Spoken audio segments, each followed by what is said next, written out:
համահիմնադիրն է, ներկայացնում Lütjens Padmanabhan շվեյցարական ստուդիան Zurichից, Oliver Lütjens եւ Thomas Padmanabhan եւ Abnormal ստուդիայի երկու ներկայացուցիչներ Միլանից, Mattia Inselvini, Luigi, Savio.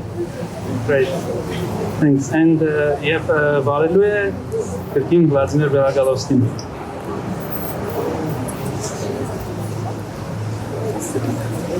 Okay. Thank you, Heike. I think we lost some of the people in the audience. So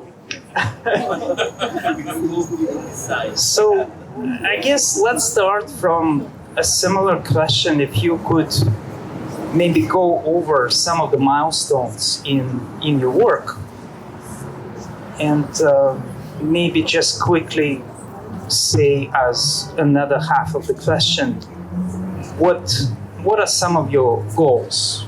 You know, what you achieved, and what are some of the goals that you are still trying to set for yourself as a practice?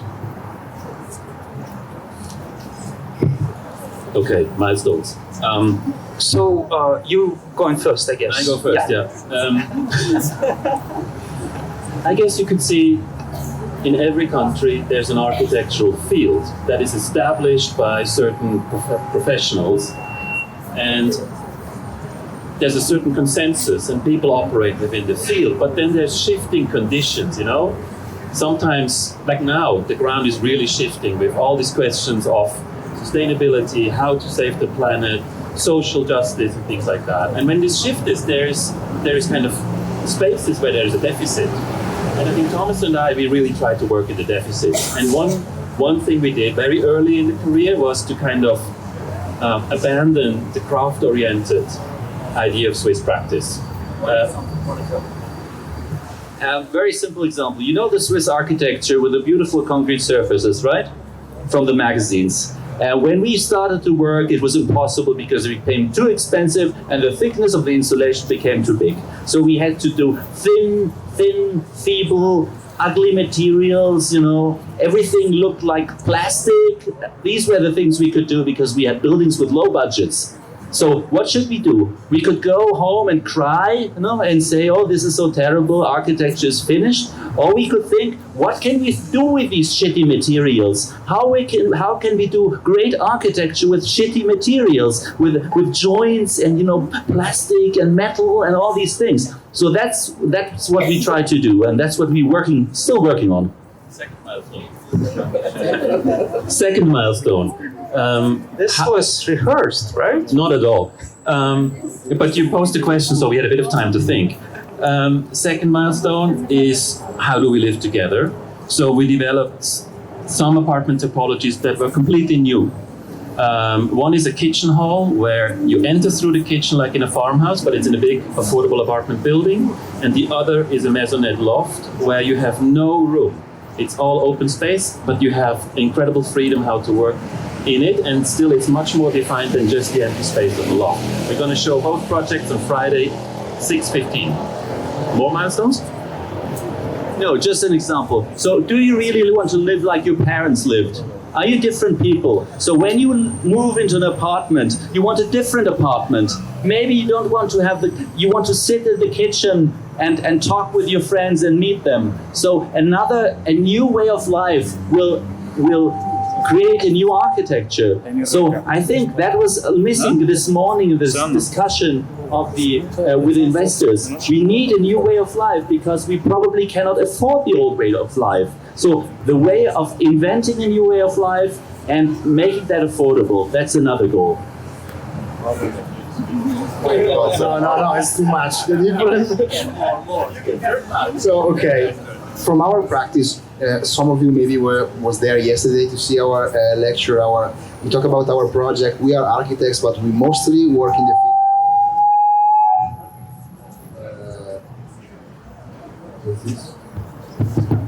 Let's change. Okay, so we mostly work in the field of temporary architecture. If you manage to build and do interesting architecture with the shitty material, we try and manage to do architecture with no material at all, in a way that we did architecture with light we did architecture with music, we did architecture with performance, with people. So we smell. So in Florence, we did. You enter a room with a disgusting smell that was characterizing the whole space. So for sure, this is one of our milestones at the moment. Okay, so I will put down a little bit the show now. No, I think the best milestone, probably the first one, is that somehow we grew up as a studio. Okay, that's important, right? Because at a certain moment we were mostly working remotely. So probably the best goal for us that we achieved is that now we are a structure, and this is quite important. And one of the things that really it's somehow a common ground among us is that we have a sort of fetishism for corporate history. We like the history of SOM, we like the history of other kind of practice back in the past that we're able to establish something that goes beyond their life, and I think this is something that we are starting to think about, and it's nice to start with a structure as an office. This is quite important, I guess, right? Yeah. Okay, milestone is something for project managers. I don't know. Maybe some years ago, to remember that you designed something that really comes in a lot of minds. So this kind of connection between old and new, and not to formulate a barrier or a clear over from old to new, but to merge the materials and things together and let it be like this, and don't make too much control out of it. And this was something we recognized some years later, that we did a project where a lot of people look for and take it as a reference how to do this. Let me ask you, we have Luigi and Mattia who do a lot of exhibitions, a lot of temporary architecture, you can say. And then we have three of you who do mainly buildings. What do you think about the need to specialize in the profession?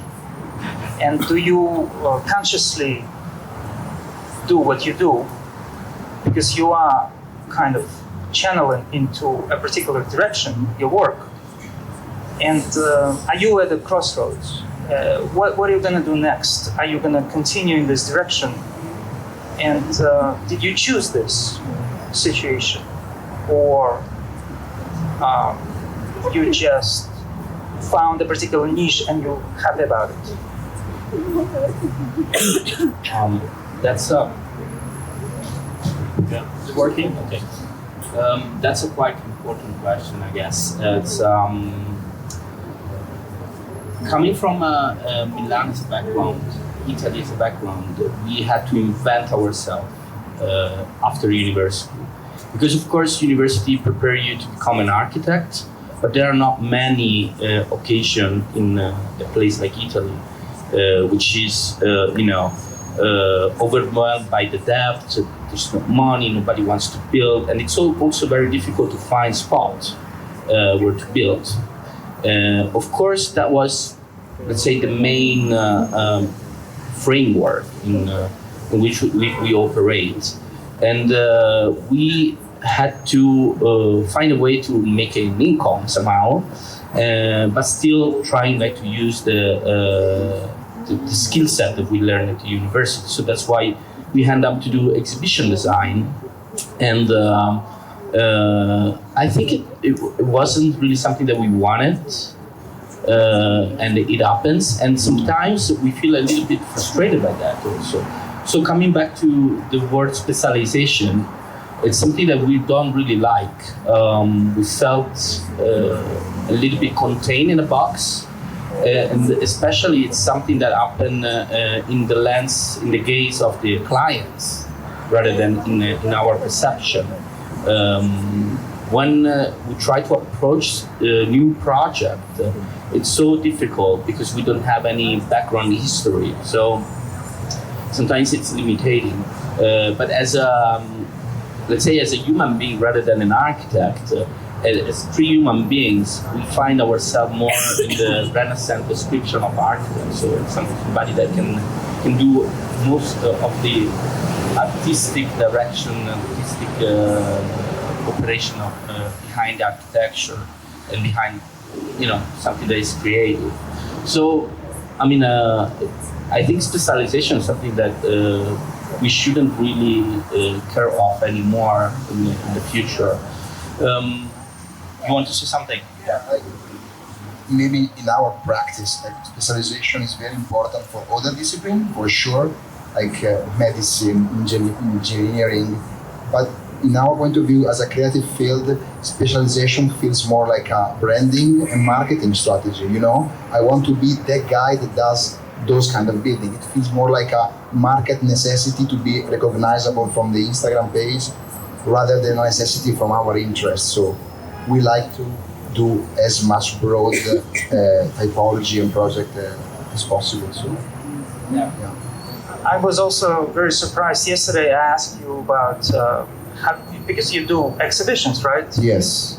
And the question was, have you done an architectural exhibition? And the answer was, no. Isn't that funny? I mean, yeah, please. Guys, it's so clear because you two guys, you are in the Italian context where you're surrounded by these intellectual architects, and you two are two characters that they know their stuff. I know this, but they pretend not to be intellectuals. This is so liberating for you in the Italian context. This is how I see you guys. And you pretend to be the fast kind of neoliberal, practitioners. I know you're not exactly, but I think it's a technique to conceal yourself, and I can really congratulate you on that. And Thomas, since you have the mic, you could address this question of specialization. Yeah, no specialization. We hate it. I mean, as young architects in Switzerland, you get to do housing. Rental housing. Switzerland is the country of renters, so nobody owns something, but all rent. So you get to do middle-class rental apartment buildings in small scale or medium scale as a young practice. And we are not interested in being specialized, but what is a reality is when you do your first projects and you try to do them well, just as you create your own DNA of doing things, your own understanding, you form a shared sensibility for doing things, for touching things, for transforming things. And I think that sensibility, Oliver, has also informed other projects that go beyond housing. Absolutely. However, being an expert somewhere is also not that bad. Like we have so much experience now with housing that we exactly understand much faster than at the beginning. Where is the wiggle room? Where is the slack? Where can we enter and do something that is unexpected? And also then, we do lots of competition. That's how we acquire work. And then ultimately to win the competition, because we don't win because the architecture is beautiful. People think it's ugly, We win because we do something that is so smart that even the biggest doubts of the jury gets erased. Yes, but specialization can also make architecture boring. So if you think of hospitals, it's a pity that they are built always from the same people, and so they are getting ugly and boring. So the best hospitals are made of people, they did it the first time, and they never, maybe in Aachen, the Klinikum, so, okay, but no specialization. So the previous conversation ended with this question about what is a good building, but instead of responding to that, I want to ask you to kind of inspire the audience, but by offering maybe one particular example, one building that really inspired you, and what do you really, but I want to go beyond the name. I want you to tell us what was it and in what way, and what did you learn from that example?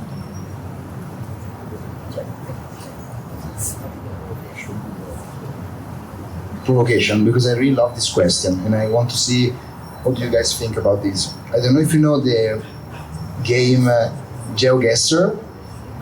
It's a game in which streamers, they show them an image of a street view from Google Maps and they have to guess where they are in the world.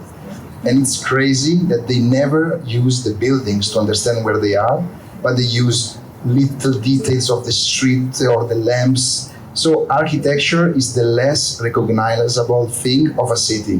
Really, they literally understand where they are from the, look, the thing of, so isn't a good architecture something that if I see it, I understand where I am in the world, for example? Like you were talking about decoration in Sweden. Here we can understand the material of the facade. Okay, we are in Yerevan, like for sure.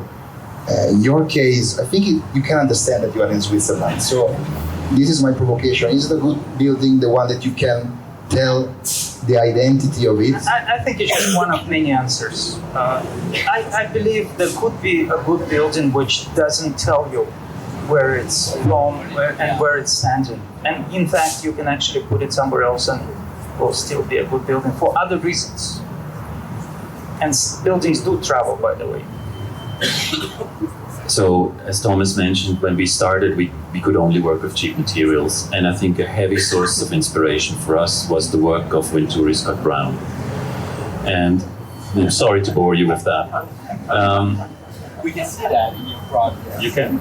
Okay, good. Oh, that's a compliment. However, so the Bonaventure House is an example that is built very conventional. All the architectural elements are actually just wood glued to a render facade. And so we believed in Bonaventure's invention. You know, we believed we can do the same. And then, like after a few years, I traveled there, and I was very, very scared because I was like, and what if it's bad? You know, what if it's just the pictures that were seductive? What if it's actually a bad house? And I went there, and I could spend 2 hours in the house, and it was one of the most amazing buildings I've ever seen, in so many levels that pictures do not recognize. So you're talking about one of Venturi's house? Yeah. Sure. By the way, one of his houses actually did travel. It was put on a barge and sent to another location. Yeah, we went to see that on Long Island. It's very depressing. It's a building that lost its context. Oh, you think so? You It's so wouldn't depressing. have Yeah. done it. It's Okay. one of my favorite buildings, but it's really sad how it's there, and it's unusual. Yeah.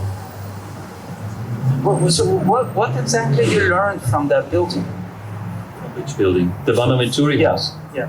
That you could actually do great architecture with the cheapest. So what did you learn? Oh. Oh, yeah. Okay. You can use shitty materials and do architecture that's grand, symmetrical, a grand facade with super ambition. Don't be humble. You know, I think it was mentioned before that everybody of this generation is not so humble. We are not humble. Huh? We want to do great architecture that is both good for the client, good for the user, and good for eternity. Huh? I'm not sure it's going to happen. We have no influence over that, but at least that's the ambition. Huh? So he invented a house, an architectural way of doing by taking the facade as a composition and as a figure seriously, and as an independent entity from the rest. He would play the facade against the interior. He would confront the two with each other. And for the first time after modernism, he would say the facade has its own character, its own logic that we need to look at. And the facade is not the result of an internal logic of structure, function, or whatever, or just a lazy repetition of models that we have seen before. So that ambition inspired us. Plus, it's grand, but it's humble at the same time. I mean, you need to achieve that. It's not mocking of much more humble neighbors. It's as humble as those neighbors. Okay, like a small thing, maybe if a building irritates you, if you're not able to understand it in the first view, if you're getting interested why it looks like this is a quality. But wait. So name an example that no names. played a certain role in for you. I'm sure you have something. Often architecture without architects, it's not named. Yes, because of this kind of architecture done without architects is most inspiring for me to look at this kind of architecture. So it can't be, let's say, a nameless building, but what's the building? What would you choose to discuss? Never only one. No. It's a collection. I actually agree with you. I mean, I think first of all, I don't believe in good architecture. Honestly, I don't like good architecture. I mean, it's totally useful. I understand there are lots of problems, but as a person, I don't like good architecture. And maybe you do, but I don't know. I mean, I don't think that architecture. Let's get back to the comparison between a person and an architecture, right?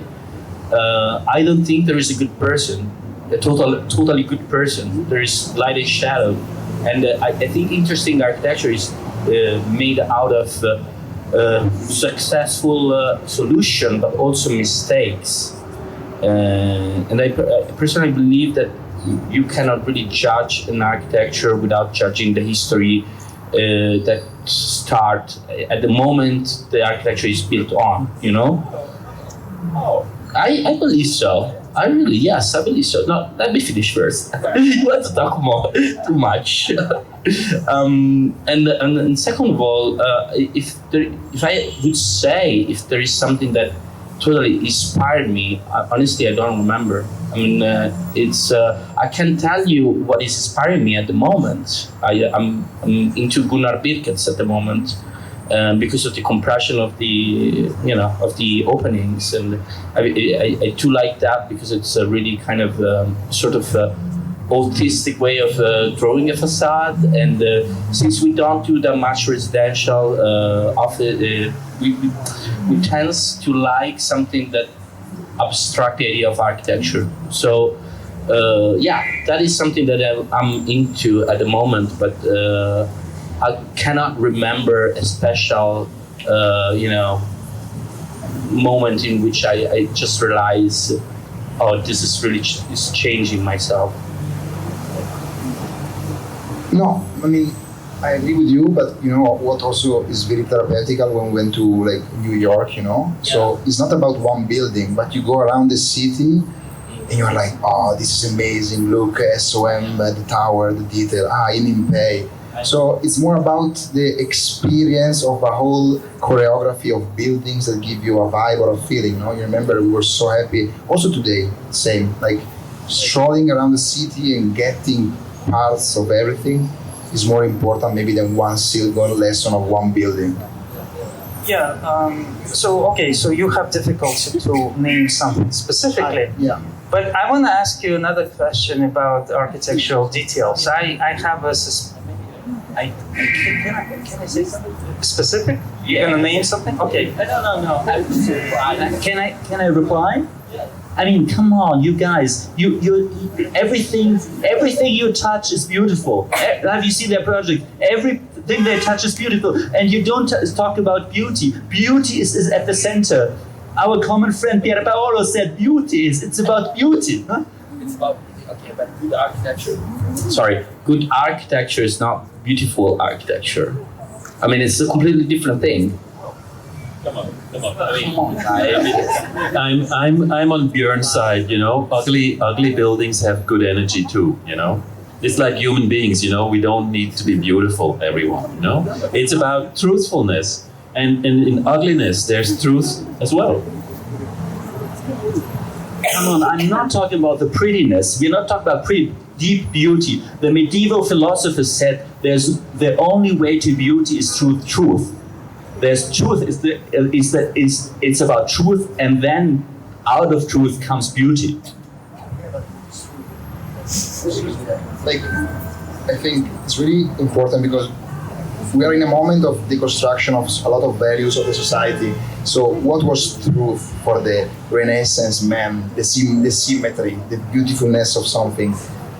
I think now we are more into the weirdness, the ugliness. I think probably is a trend right now. Yeah, Renaissance architecture was never. Was never. You know, that's theory. The theory is about perfection, but Renaissance architecture was all about imperfection, wasn't it? And that's what makes it so interesting. And every building was different as well, you know? Let me ask you about the importance of, I think for you, it's quite critical to focus on details. What do you think about architectural details, and where do those ideas come from? Do you have any, like a library of details? What makes a building? Is it about details? Is it about an image? Is it about fragments? What are you focusing on as far as architectural details? Okay. Details are a little bit problematic for me because when I studied architecture in Germany, Karl Josef Schattner was very prominent as a master of detail, and he did very sharp and hard details, and they are a little bit brutalist in a way, and so I'm dreaming a little bit about the project without a lot of details, even to bring it out of the idea of the constructions and to tell it in another scale, not in the one-to-one scale, so that it has to come to reality if you have this kind of detail.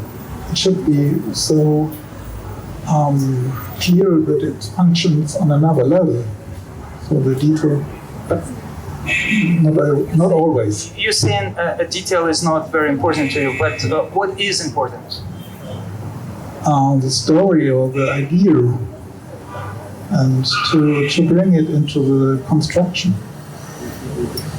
And so, in your case, you wouldn't say that the way you detail the building, it's a part of it, or it's an important part of it. Yes, sometimes, of course. Because I got a sense that for all of you in this group, architectural details are quite important. Yeah. Maybe not for all of you, but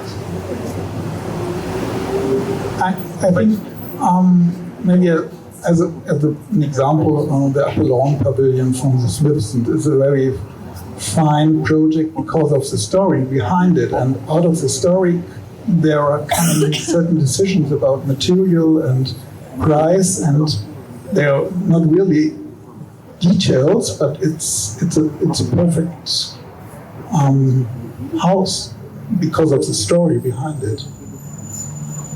yeah, I agree that not all architecture is about details. Sometimes it's about a kind of trajectory or sequence of spaces, right? Or the story, as you say, or meanings. There may be layers of meanings that are intersected. But what do you think about details? I think details are about ideas. For us, it's a really, really important means of expression.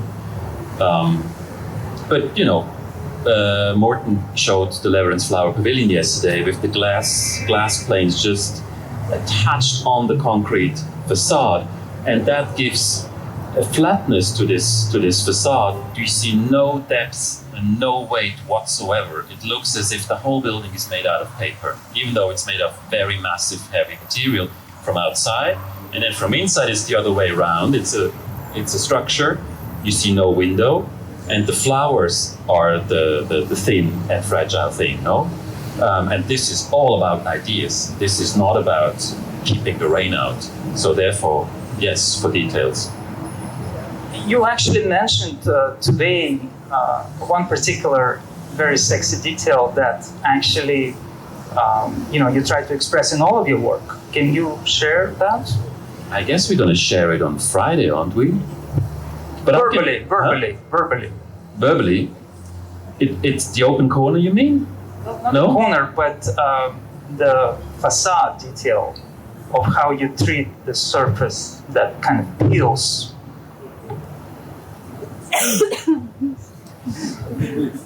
I think you're referring. To express the idea of Yeah, you know. weightlessness, right? Yeah, you know, the problem of our building is, you know, is it a volume or is it a series of planes that are connected to each other? Because architecture, as you probably know, is not sculpture. There's something happening inside.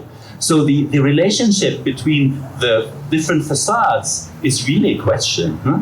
So are you closing the corner? And are you pretending it's a volume while it's not? Or are you talking in your architecture about that question of the corner? You know, is the building undoing itself? Is the building talking about its own thinness, its own constructiveness, its own lightness of the material, the layeredness of the modern construction? Is that expressed in the facade? And we are really interested in that because we think that we are not creating theater stages, but we want to create some kind of truthfulness with regards to the new way of building, which, as you know, is kind of ventilated and layered and light and put together of different materials. I just want to actually make a comment on your project about detail, because I found quite interesting, and it's something that I told you yesterday at dinner, at aperitif or something. You use detail actually not for looking for let the truth emerge, but to somehow reveal a sort of image that you have in mind. Like, so you basically, one of the things I really appreciate about your project is that if you look at the model, they are paper model, but then also if you look at the realization, they look very thin, you know, they look very light, they look like there's no detail at all. And this is already detailing, right? I think it's a kind of a research, and I think this is sort of looking for magic rather than for truth. You know, looking for something that is a sort of how do you say gioco di prestigio? Like a sort of illusion, right? It's not for truth, but it's for making an illusion rather than looking for the truth. No. I really like that conversation because it's really touching on the question of truth, right, in architecture. Because, I mean, what does truth mean if you are not able to build a church of massive stone like the one we've seen this morning? But if the building is layered upon layered and upon layered, no? Where does actually, and you see something, you see the last 2 centimeters of the building from outside, and you can only perceive that. So where does the truth reside?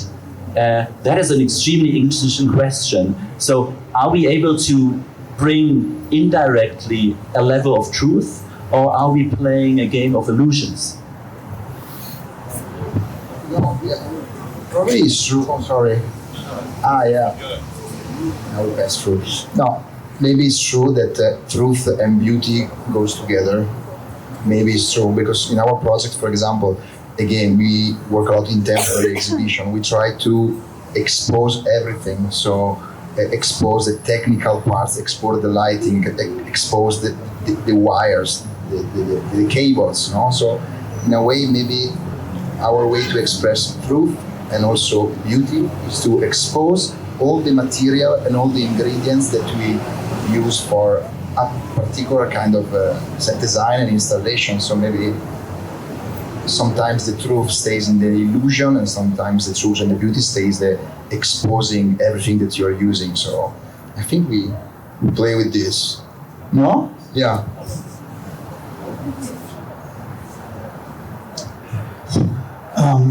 Yes, I think it's my way to think about the truth is to try to make the building as simple as possible, to work with one layer and not much furnace or covering of the materials to show the original material and have less materials in the building. No details. I want to ask you if you can talk about, since you have the mic, you can start. If you could talk about the design process, what kind of questions do you tend to ask yourself? And where do inspirations come? From the very beginning. I like most projects that are strictly regulated by circumstances or by an existing structure or an existing situation. So not to work on scratch, but to have a lot of regulations, a tight budget, and difficult conditions. And out of this, to find a special solution. Yeah, some architects told me that Michael Malson actually said that there was one particular project. No, sorry, it was Juppé from Beijing who said that when he was asked to design a building on a perfect lawn, he, tried, and then he just decided not to take that commission because he always needed to have some kind of circumstance to play against. I wonder if it's the same for you. We just start very stupid, like no ideas. We just start to work. We try to figure out what is the maximum building volume, how we get in all the surface that the client needs. And then, you kind of end up having something that has no idea, but it has a kind of a form, it has a proportion. We make a drawing or a model, and it starts to speak to you at some point, and you start to discover ideas. And then the complexity rises, and contradictions are coming into the project. And we talk about it, right? And we try to be as open as what it is for a long time. And then we start to kind of say, oh, could it be this or could it be that? And then ideas start to appear within the project. Yeah, if you have difficulty to start somewhere, just begin somewhere, right? Take the pressure off. Yeah, we don't want to be original at all at the beginning. This is a good advice to you. Don't worry about being original. Just start to work. We go against and honestly, when we end up because of laws and stuff with the ugliest volume and the ugliest thing in the world, we're actually quite grateful because it will take us out of our comfort zone and will lead us to something new. Huh? So the relationship of ugliness and beauty is really quite complicated.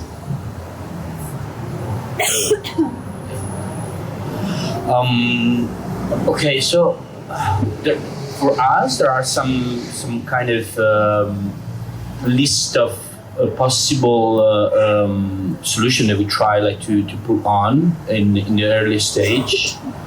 Since our work until now, at least, it's quite it's not really, doesn't have to think about volume, but it doesn't have that kind of problems that you have at the beginning. Actually, the biggest problem that we have is that we've been asked to be original. That's the thing. We have to create surprise, and this is a big problem sometimes. It's very stressful. And but we kind of in these last 6-7 years that we're working together, we found some recipe, to do that, and we derivated that from the world of contemporary art most of the time. We try to displace objects that we like. We scale it. It's quite simple actually. It's not that it's always working, but. We started to do this, and then we tested. If it works, we keep on doing that. Otherwise, we try to find something else, and then we also grow up as designer in that way because we find some other things to put on. So, but yeah, I think at a certain point yesterday in the lecture, there was a slide that was almost a refusal because we didn't really wanted to show it.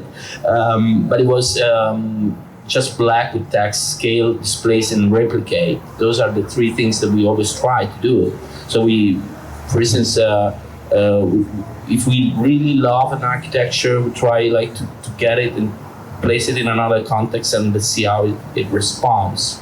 And this is what we do. Do you want to add something else?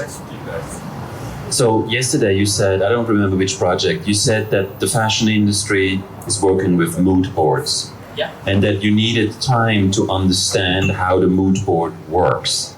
Are you working with mood boards now?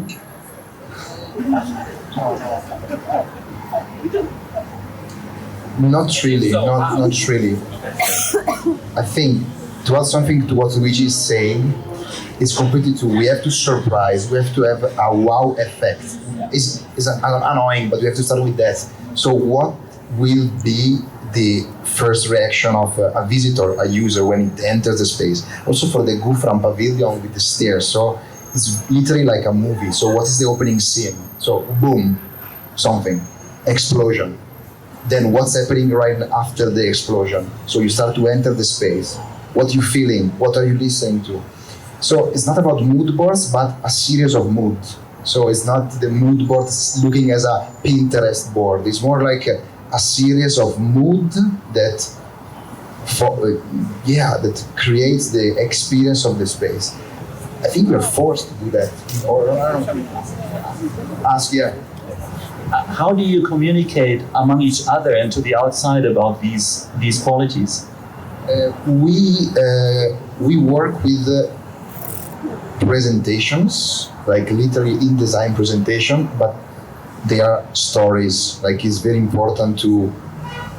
They always like little books, so a lot of text, a lot of references. Then of course plans and renderings, but every week we tell a story between us and for the client, and we move slides, but we always sell a story, and then eventually something gets built. But it's, we work with the narrative instrument of the InDesign basically.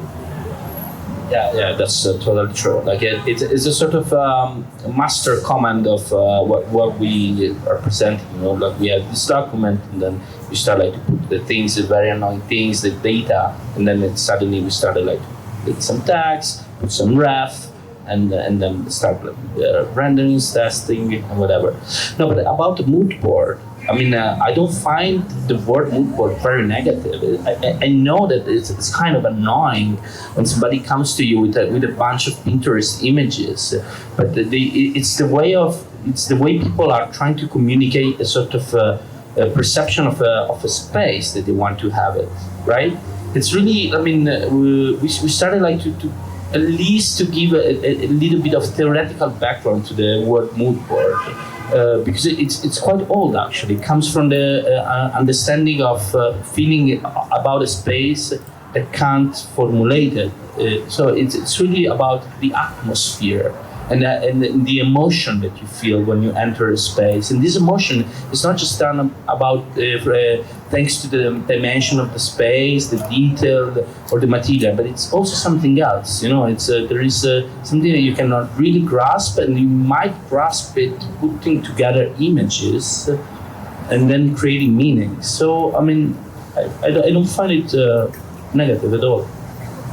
Speaking about emotions and something that's difficult to grasp, I want to ask you: is poetry? Would you say poetry is a part of your process and ambition? And for example, I saw in one of your projects you took a roof of one of the buildings, and that became an inspiration. What do you think about the purpose of a roof in general? Is it just to keep the building dry? Or is it more, for example, Vitruvius said that architect who wants to build roofs has to know astronomy. So what does that mean? So that means that the ideas for the roof,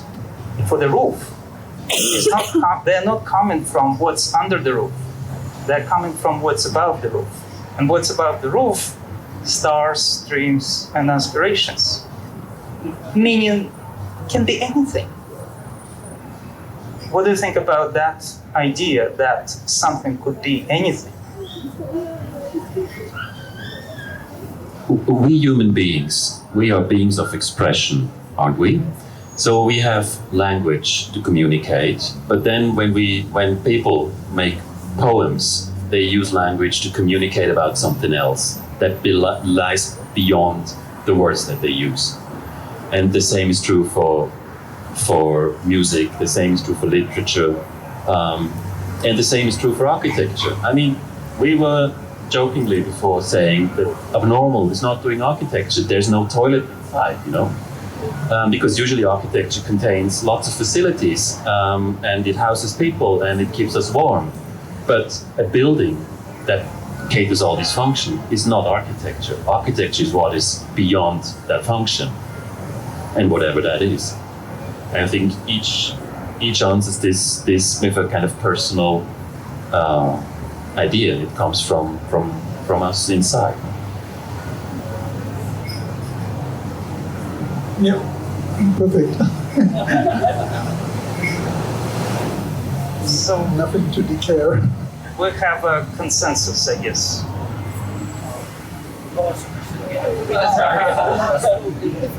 I mean, what's tricky, right? Like, do you use poetry in your architecture? Yes, of course. I mean, but what is poetry? What do you mean for poetry? Like, because poetry, we're not really into poetry. I mean, there is something interesting that is happening in Milan recently. There is this trend. Poetry is coming back again, really quite art. There are a collective of poets that organize gathering like this, and they start like to read their poems in front of other people, and then they receive feedback and so on, which I find quite interesting. And I mean, it would be fantastic, but I mean, I feel like I had some problems in that. I think if it's you use poetry as a sort of inspiration, I would say no, because I've never been attracted to poetry. But of course, I mean, do I use space as a sort of poetry? Might be, yes, might be. I mean, the building itself could be, you know, poetic.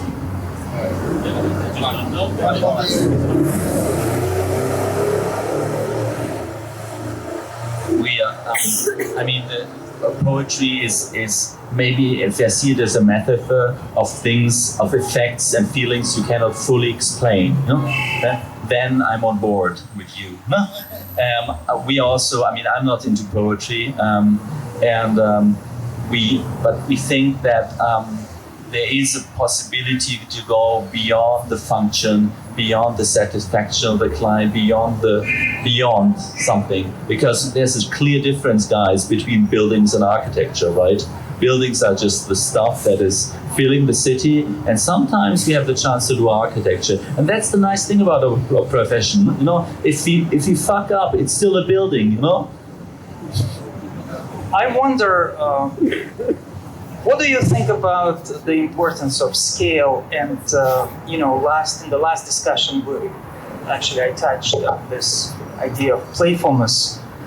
Do you ever play with that idea? Like, for example, Bram Koolhaas designed a house which was not realized, and then a competition for Casa de Musica came. There was no time to produce a scheme. He took the house, blew it up 20 times, here the form, and then he started attacking that form, creating it, you know, appropriate for a music hall. I interviewed one architect in Australia who collects different pots and vases as he travels, and then he said this beautiful phrase. He said, "A vase, you know, a vase could become a room. You know, when you stare at that for a long time, it could become something much bigger." So I wonder if you play with that, and do you think it's a legitimate idea? Because then it becomes so non-specific, and almost incidental, but it's those incidents that create poetry and friction, and something that's not very, you can't actually dream it up. It's almost, it is very conceptual. Super interesting. And here again is the question about truth, Like a vase scaled up is a house for me, but maybe it's a house for an ant. There's the joke, house for ants.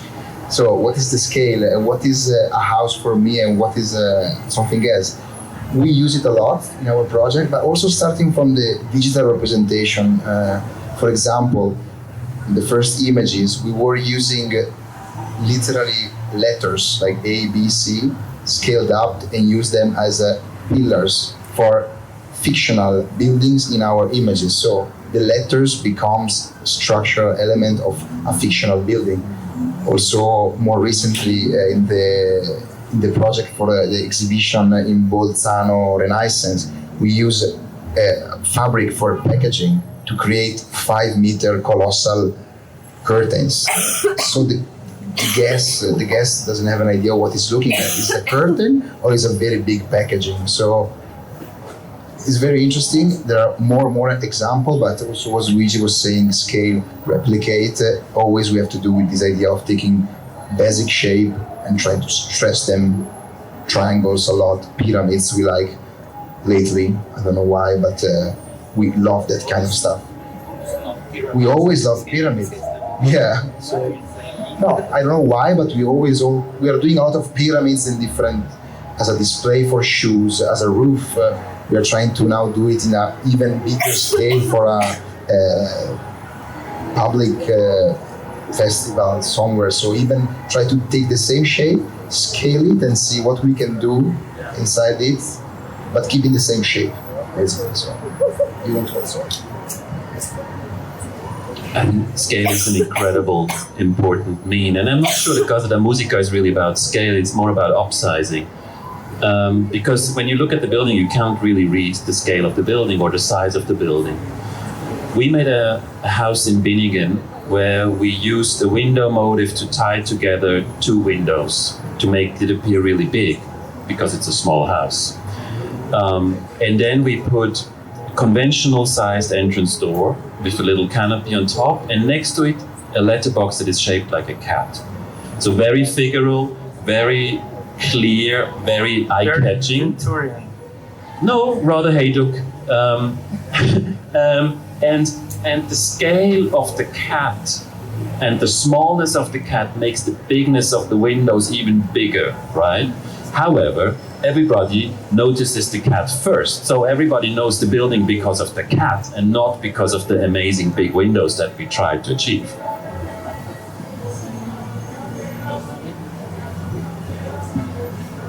We hate the word play. We really hate it. So for us, it's these things come out of a necessity, out of a problem. And the problem was, in this case, we forgot to find a place for the letterbox. We simply forgot.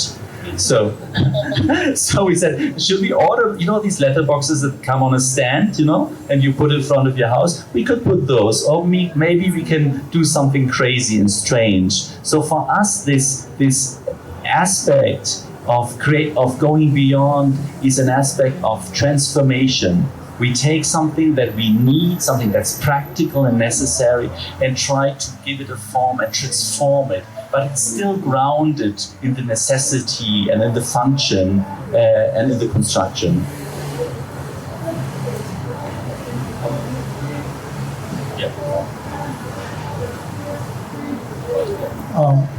Yes, the example of scaling windows to bring a certain irritation into the scale of the house, to make it bigger or smaller, is also, we use this. And also we try to combine necessities like the amenities of the house to bring them into a special form to get a little bit irritation, yes. I wonder if you could maybe offer some criticism of the current moment in the profession. What do you think is the moment? What is it about? And do you think it's a positive moment? Do you think we are in crisis? Do you think we are on the right path? What are the key main issues that should be addressed, and are they addressed? Or do you think we're going in the wrong direction? Or do you are preoccupied with your own work so much that you're not paying attention to that? What is it for you? Where are you? And where are you going? I mean, in Switzerland and maybe in parts of Western Europe, at the moment, there's a shift of perception around architecture, and also around architectural education, architectural school, where the ecological, social, and political questions become much stronger in relationship to formal questions. And as a result, there is in the room, there is a kind of, wasn't it in Stalinism? Right, in Stalinism, after constructivism in the Soviet Union, the constructivists were accused of being formalists. Huh? And the same thing is happening at the moment. And that form is suspicious. We think the opposite is the case. We think form is the only way we can do something as architects. Because it's not a big danger, but the danger that I see is that we try to make us too small, and that we think that we can separate our social, political, and ecological ambitions from architectural form. But we think the opposite is the case. We have to go for new architectural form. That express and cater a more sustainable construction and new social and political ideas. I think that is very important to mention. You cannot separate things. Otherwise, we end up like in the 70s, where you only debate about the new world, but actually you're not creating the new world. I think the big question is appropriate and to lower the standards, because we always rise standards, and so this is the main problem. I think we have to lower them.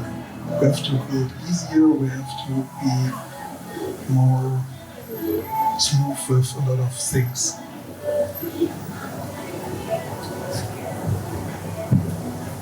So, very, very, very important actually. Also going back to what Yuri was saying about the schools and the kindergarten and the public, really the rules, the legislation. Because in Italy last year there was this big initiative of a huge national competition for 200 new schools, and the competition was called Innovative Schools, no? You're like, yeah, amazing, innovative schools. But then you read the brief, and the brief is from the 70s. Like, they are keeping the sort of standards from the 70s, 80s. So a corridor and classrooms. So how can it be innovative, and how can I be creative and have new ideas if I have to follow a brief that is completely wrong, basically? So we were completely,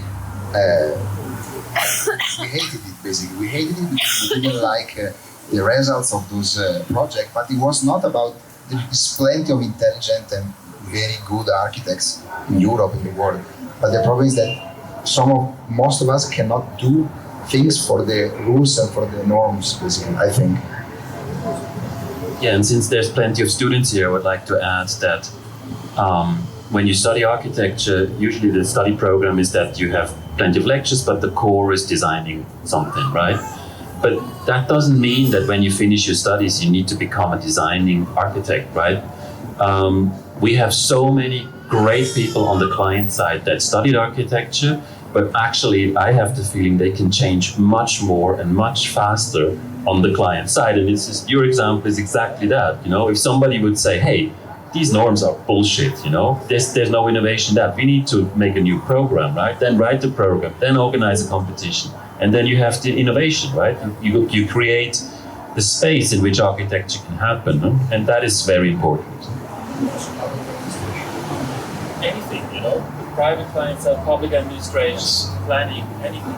So, yeah, totally agree with what is said before. I would also put on the table something completely detached from these things.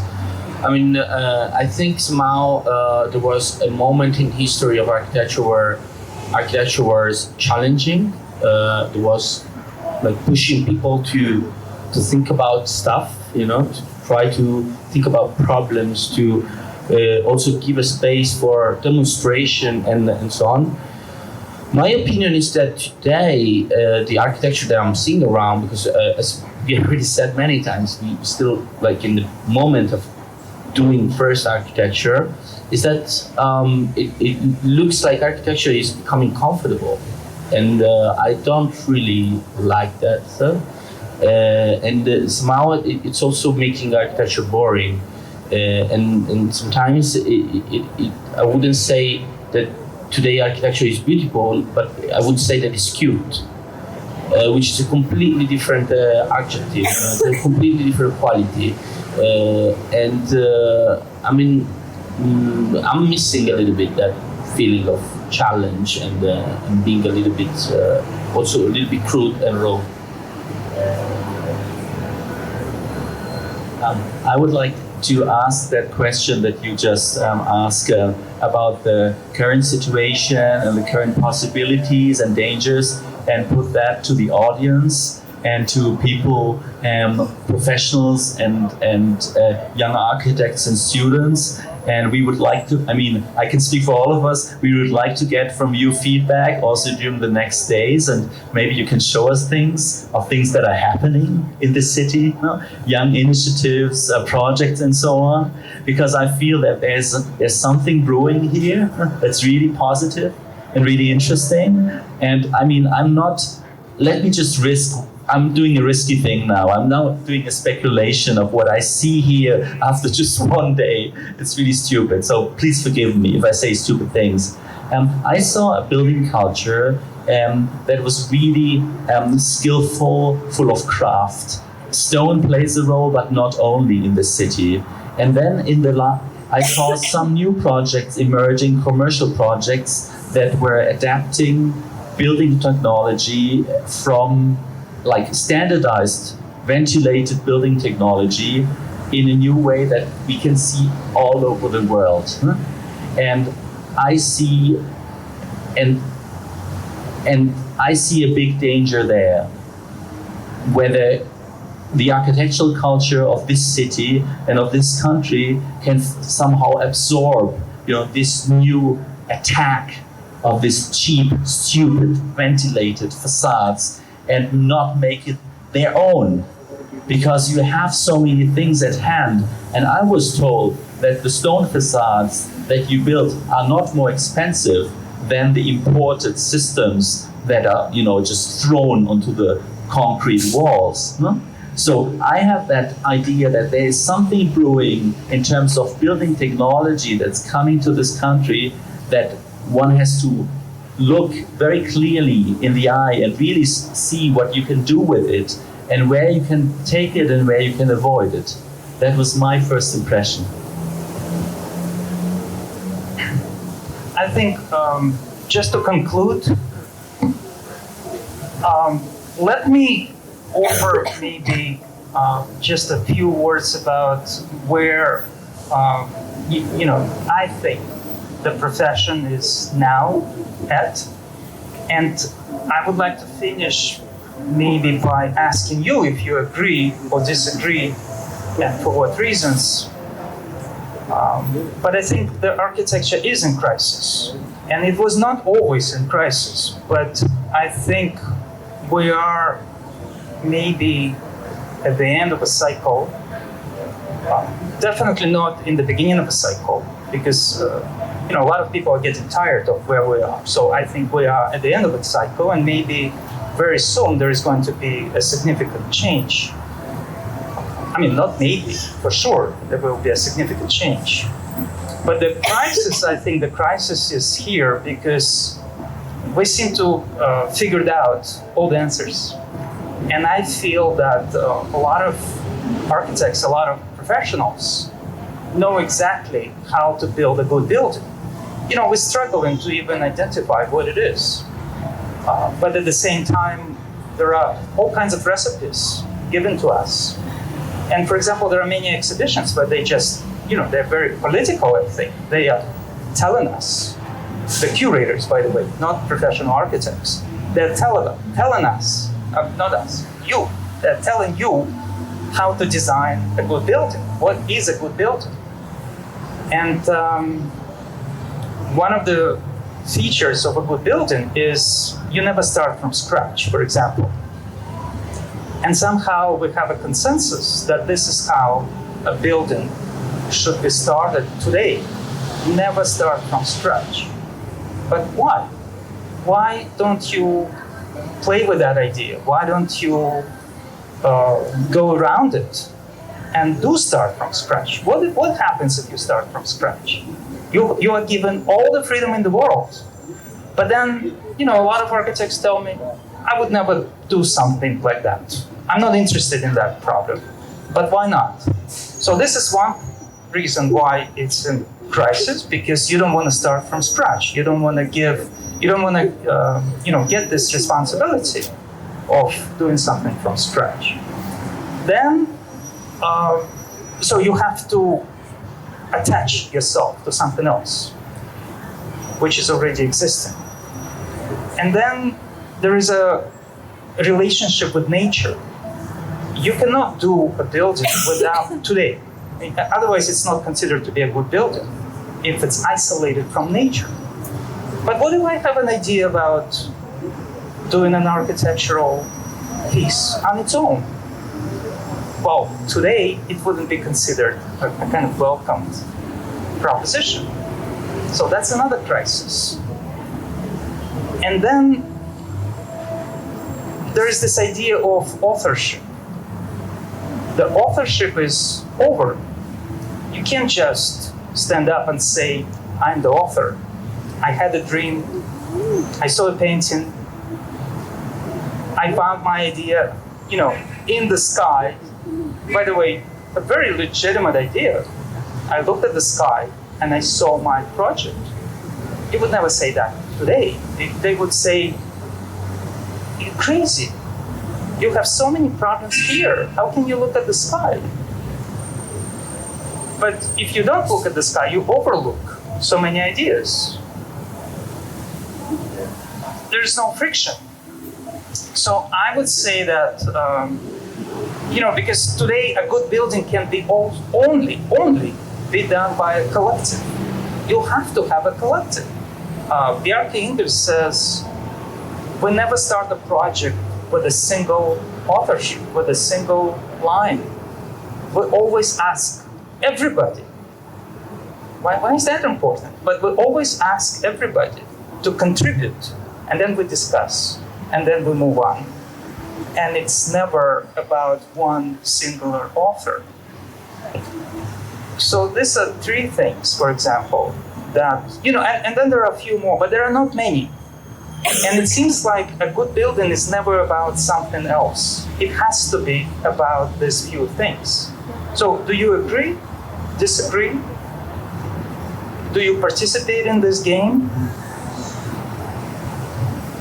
So I agree that a good building has to be about something else, but I think I disagree with all the other points, including using Björn Ingels as a kind of reference. I'm full of optimism. I think it's an amazing moment in time. And of course, the world is big and each country has its own specific things. We don't need freedom as architects. We need a bit of slack. We need a bit of space in which we create architecture. Ram Koolhaas said the architect is like a surfer on a wave. He cannot control the wave, but he can use the wave to make something that is beautiful, powerful, fun, whatever, And the wave is a big wave of how can we build in this planet without destroying it? how can we live together? What about existing buildings? Can't we just keep them? There's so many things happening at the moment. There's so many new spaces of deficit, to come back to the beginning of the field and the ground completely shifting, that I think there will be so many opportunities for great architecture. I'm very optimistic. But one of the problems I see is that when you ask an architect, where do you get your ideas from? The first answer is, right now, the site. And I think that's a problem, because the site gives you very specific conditions. But what's wrong with bringing ideas from your mind, from art, from astronomy, from mathematics, from physics, from materiality, from a neighboring city, from a city across the globe? What's wrong with that? Why do you need to dig your ideas in the site? That's something I don't understand. When we started building, we were not as fortunate to build, for example, in the center of this beautiful city, Yerevan, where there's such a rich history of and a fabric of buildings of ages that talk to each other across the street, and they have discussions and disagreements, and yet they come together. We were building in the boring outskirts of small towns and medium-sized towns of Switzerland. There was nothing to refer to besides kind of upper middle class dullness. So there was no way we could extract something from these sites. Nothing. So we had to take it from outside.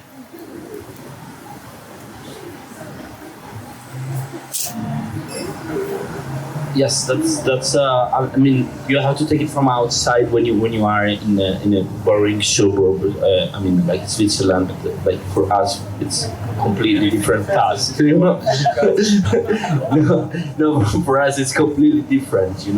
Because when you operate in a city like that, it's really difficult, not considering the context. But let's cite another time, more or less. When he said "fuck the context," which is something that I always find quite stupid somehow, because context, it can be also something else. It's not just the site, and OMA played always with the context. If you consider, for instance, the Seattle Library, how they design the shape.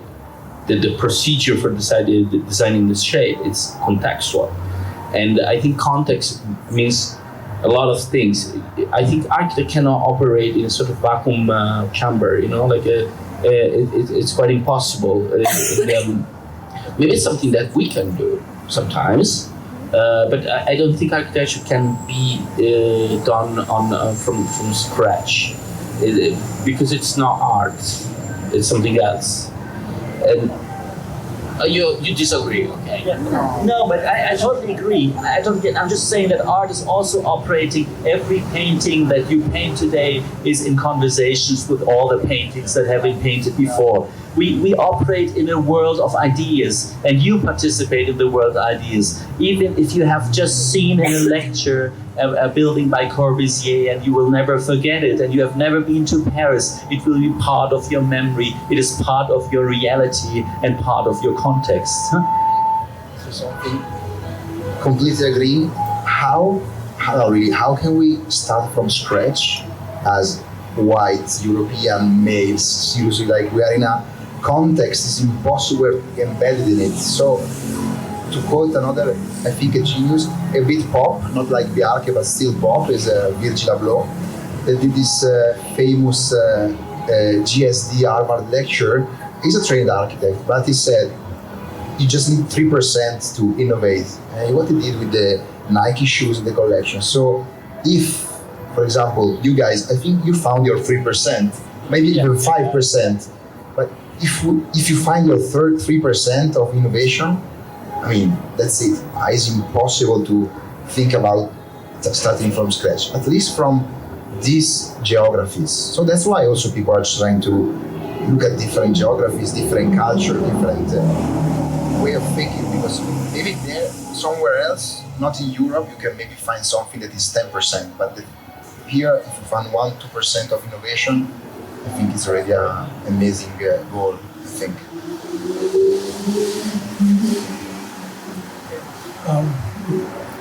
Yes, I think the idea always has to come out of the existing structures, because if we look at all the things we have built, we must say we have to stop build new buildings. In an obvious way, we are not allowed, because everything is built, and we have to deal with the existing structures. And so this is the kind of point we are connected to, and we have to develop.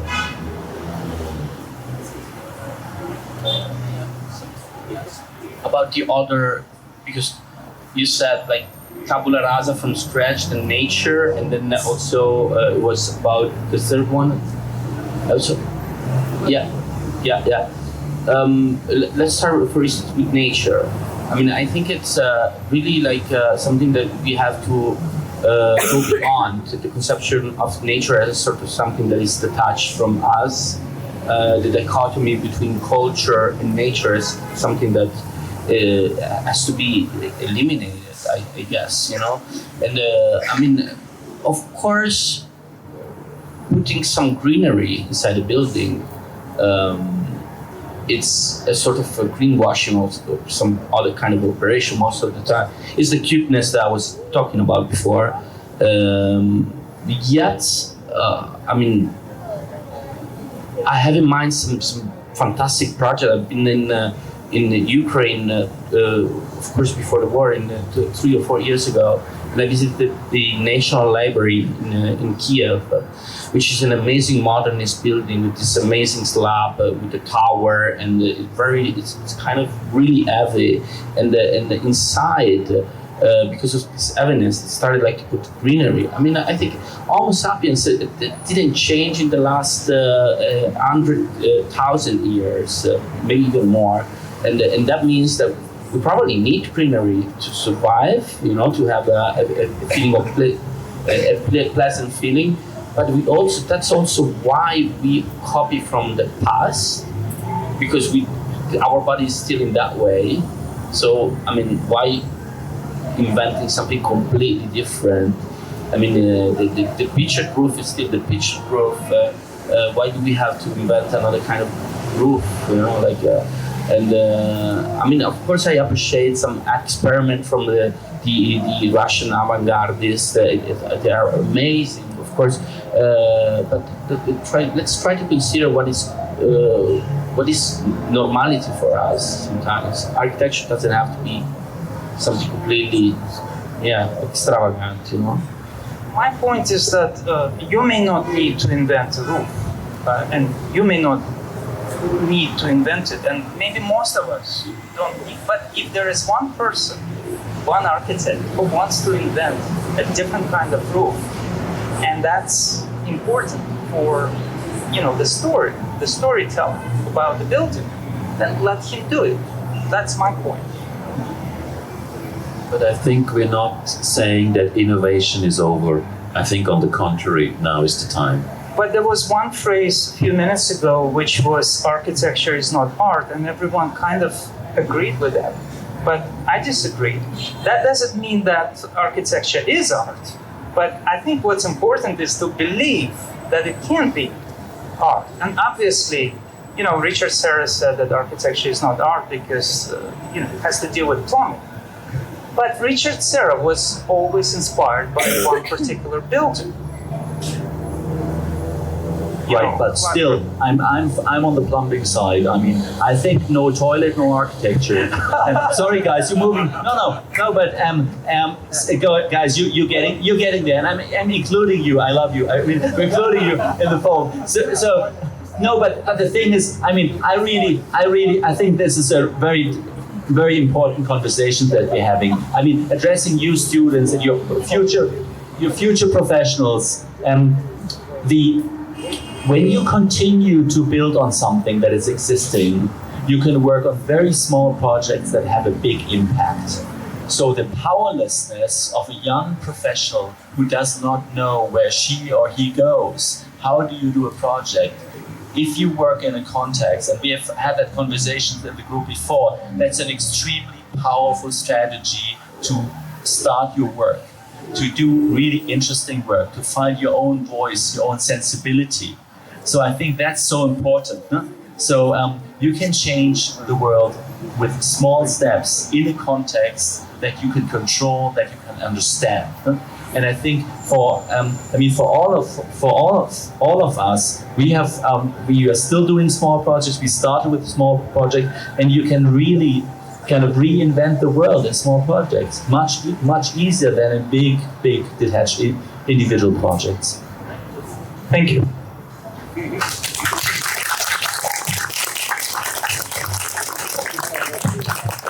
Thank you very much, our amazing speakers, and Vladimir Belogolovsky, AMUNT, Abnormal, and Lütjens Padmanabhan. Thank you. Շնորհակալություն բոլորին այսօրվա համար, շատ երկար, ինտենսիվ, բայց հուսով եմ շատ հետաքրքիր, մեր համար շատ հետաքրքիր համենայն դեպս քննարկում էր, ուրախ ենք տեսնել բոլորին։